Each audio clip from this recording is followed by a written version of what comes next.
Inaasahang ganap ng maisasakatuparan ng pagsaayos ng mga paaralang pampubliko sa buong kapuluan. Ito ay matapos na i-release ng Department of Budget ang pondo para sa naturang proyekto. Si Dina Pagibitan, nag-uulat. Tumaas ng may 46% ang inilaang budget ng Department of Budget and Management sa Department of Education para sa pagsasaayos ng mga pampublikong eskwelahan nationwide o ang tinatawag na Maintenance and Other Operating Expenses o MOOE. Lalo't tapos na ang school year 2012 to 2013. Ito ay alinsunod sa adikain ng departamentong magbigyan ang may 20 million students ng maayos na akses sa edukasyon. Nagkasundo ang DepEd sa pangunguna ni Education Secretary Armin Luistro at ang DBM na bigyang pansin hindi lamang ang mga mag-aaral, kung hindi pati na rin ang pagpapaganda ng mga pasilidad sa eskwelahan.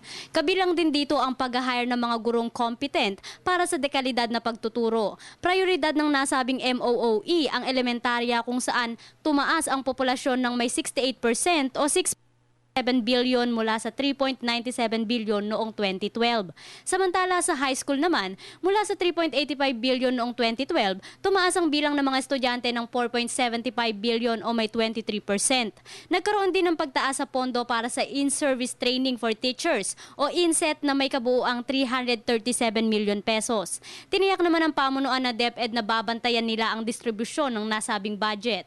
Sa naturang hakbang daw ng DepEd, masisiguro na ang kaayusan at dekalidad ng mga pampublikong paaralan sa bansa.